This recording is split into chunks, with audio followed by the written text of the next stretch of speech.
A caçada do Garou na segunda temporada foi algo muito insano de se ver. Principalmente porque se você parar pra pensar que até aquele momento, muitos dos heróis classe S ainda nem tinham mostrado o quão grande era a extensão dos seus próprios poderes. Mas se você lê o mangá depois da segunda temporada, você percebe que essa ideia perdeu um pouco de rumo, principalmente por causa dos eventos da guerra entre as associações dos heróis e dos monstros. Mas e se a gente montasse um cenário hipotético onde essa guerra nunca aconteceu, onde o Garou continuasse sua caçada até o último herói da classe S? Até onde será que ele iria?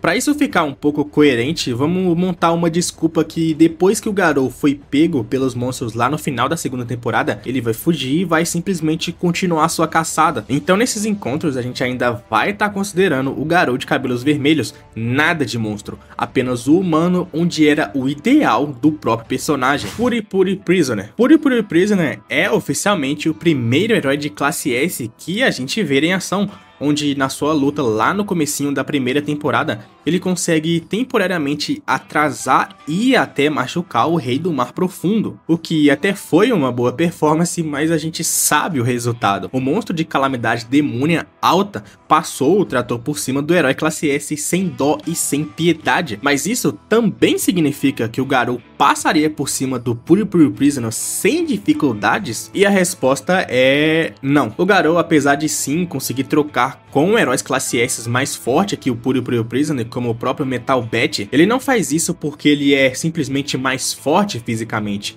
Eu arrisco a dizer que ele não é nem mais forte fisicamente do que o Tank Top Master. O que faz ele parecer ser mais forte que os heróis que ele já enfrentou é o abismo que existe entre as artes marciais do Garou e as dos heróis, onde o próprio Tank Top Master deixa essa diferença bem clara. O Garou é alguém que tem muita habilidade, então ele sabe usar a força superior dos seus oponentes contra ele basicamente. E os heróis de classe S, apesar do físico ser bem mais forte, eles não passam de gala de briga sem nenhum tipo de disciplina. Então aqui, contra o Puri Puri Prisoner, eu diria que o Garou passa com uma dificuldade média. O discípulo mais fiel, Genos. Apesar de ambos já terem de certa forma lutado lá no finalzinho da segunda temporada, devemos ser um pouco justo com o Garou, já que ali ele estava basicamente todo acabado e a luta nem sequer teve uma conclusão, pois o Bang simplesmente chegou e tomou a luta para si mesmo. Mas apenas para concluir esse tópico do Genos,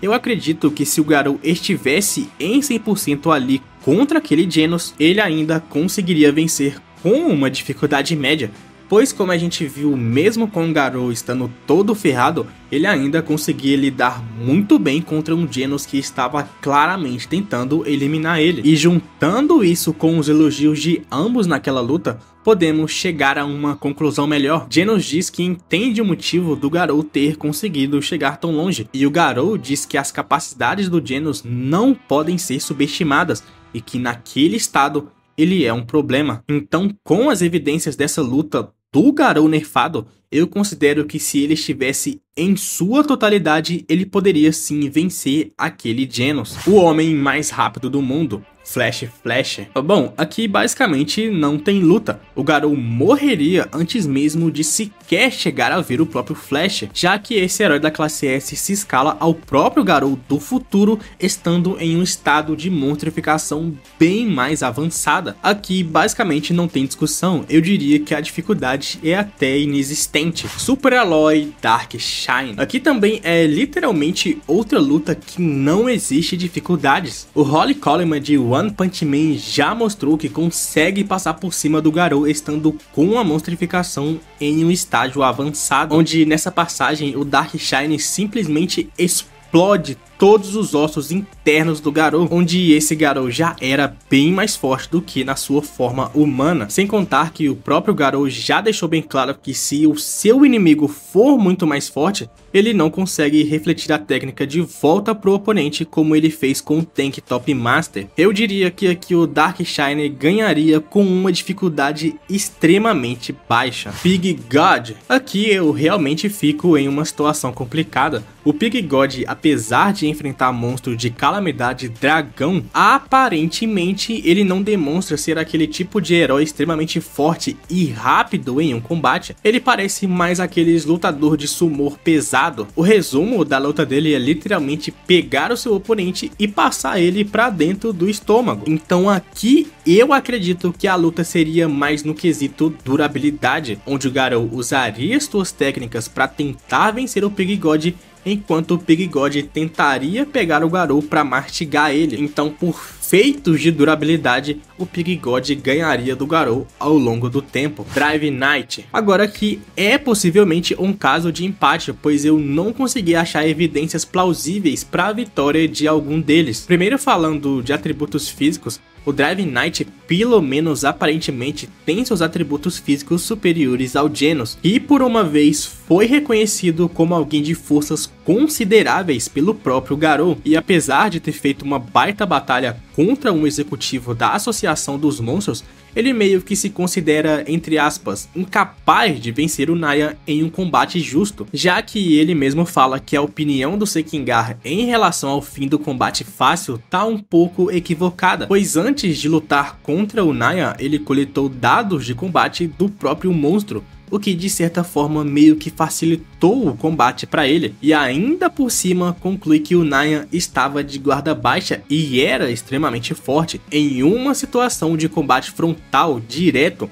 suas chances de êxito são extremamente baixas. Então, com essas evidências, eu não acho que seria justo dizer que o Drive Knight simplesmente venceria o Garou humano em um combate. Mesmo considerando seus feitos contra a Psycho Orochi, ainda não é o suficiente, já que os feitos teve sim colaboração do Genos. O Homem Imortal, Zumbi Man. Esse é um caso que você simplesmente nem precisa analisar nada, pois simplesmente não importa se o Garou é superior ao Zumbi Man, ele simplesmente vai perder porque o Zumbi Man é imortal. Inclusive, na própria obra tem um exemplo que se encaixa perfeitamente nessa condição. No início da invasão à base da Associação dos Monstros, o Zumbi Man acaba encontrando um monstro que era muito superior a ele, onde naquela luta ele derrota diversas vezes o Zumbi Man, mas pelo fato dele ser imortal, ao longo da batalha o monstro acaba ficando cada vez mais cansado, o que consequentemente acaba levando o monstro à derrota, mas não porque o Zumbi Man é simplesmente mais forte, mas sim porque suas lutas são resumidamente em durabilidade. E como o Garou não tem uma habilidade muito forte para burlar a imortalidade do Zumbi Man, então eu acho que aqui o resultado não seria muito diferente. O herói mais forte, King. Saindo um pouco do meme do King ser invencível, aqui a gente sabe que o Garou venceria o King sem muitos esforços. É claro que estou considerando que o Saitama não esteja do lado do King, porque se tiver, aí não tem nem como. Metal Knight. Esse herói é um pouco complicado de se analisar, porque como a gente tá fazendo uma análise no tempo da segunda temporada, e ele só demonstra mais recursos e ferramenta no final do arco do Garou, então não seria justo dizer que ele tinha esses equipamentos antes, e quando a gente volta para aquele tempo, ele não demonstra muitas forças para conseguir se equilibrar com o Garou, pelo menos não em atributos físicos. Em potência de ataque, ele pode facilmente destruir uma cidade sem muitos esforços, e quando ele invade a base da Associação dos Monstros, eu não acho justo usar o seu fracasso como justificativa para a vitória do Garou, já que pelo fato dele estar em território inimigo, qualquer monstro ali poderia ter feito isso com ele, com o Orochi, o rei dos monstros, sendo o favorito. Então aqui eu vou deixar como um empate técnico. Criança Imperador. O Batman da equipe da Associação dos Heróis é bastante forte e eu vejo muita gente subestimando ele, talvez por ele ser uma criança, mas o fato é que aqui o Garou não vai achar muita coisa contra ele, já que a Criança Imperador conseguiu derrotar um monstro de calamidade dragão, onde nesse combate ele conseguiu rivalizar fisicamente e muitas das vezes conseguiu subjugar o Fênix Man, sem ainda usar 100% do seu potencial, porque com a força total, a potência de ataque do Menino Imperador supera a força de um monstro de calamidade dragão, onde a força do soco do Menino Imperador simplesmente arrastou o Fênix Man a mais de 50 metros abaixo no solo, o que acabou resultando em uma cratera enorme na base da Associação dos Monstros. Quanto à velocidade do Menino Imperador, ele também não deixa a desejar, já que ele conseguiu acompanhar o Fênix Man em uma corrida, e vale lembrar lembrar que o Fênix Man muda suas formas conforme a necessidade do momento. Se ele precisa ser mais forte, ele acaba se tornando mais forte. Se ele precisa ser mais rápido, ele acaba se tornando mais rápido. E pelo fato do Fênix Man ser um monstro de calamidade nível dragão, eu acredito que aqui o Garou também viria a derrota. Atomic Samurai. Aqui nessa batalha contra o Atomic Samurai, eu sinceramente não vejo muito o que o Garou possa fazer, tendo em vista que o Atomic Samurai casualmente passou por cima do máquina de combate G5, onde esse G5 é muito mais forte do que o máquina de combate G4 que o Genos passou uma peia para conseguir derrotar. E esse Genos é apenas um pouco mais distante do Garou, que considerou o Genos alguém formidável. E é claro que além disso, tem o fato de que o Atomic Samurai consegue vencer monstro de calamidade dragão e resiste aos ataques deles. Então assim, as chances do Garou achar alguma coisa aqui é praticamente zero. Tornado do Terror, Tatsumaki. Se as coisas já estavam feias pro Garou e não é de agora, imagina agora com a Tatsumaki. Não existe nada que faria o Garou ter uma chance minimamente considerável contra a Tatsumaki. Aqui é dificuldade negativa para Tatsumaki. E por último, o herói mais forte da classe S, Blast. Eu fico pensando o que seria do Garou se não fosse o poder da canetada. Se você leu o mangá de One Punch Man, você sabe muito bem que o Garou em diversas lutas tira poder daquele lugar para poder vencer os seus oponentes. Parece até o Ichigo contra os seus oponentes. Mas nesse vídeo, como eu não estou considerando o poder da caneta, o Garou simplesmente fracassa de lavada em seus objetivos, pois o Blast simplesmente se escala ao Garou cósmico, que é incontáveis vezes mais forte do que o próprio Garou humano. Então no final o Garou acaba ficando com 8 derrotas, 2 em aberto e 3 em sucesso. Isso porque eu excluí os heróis que ele já enfrentou, onde o resultado podia ficar ainda mais feio para ele.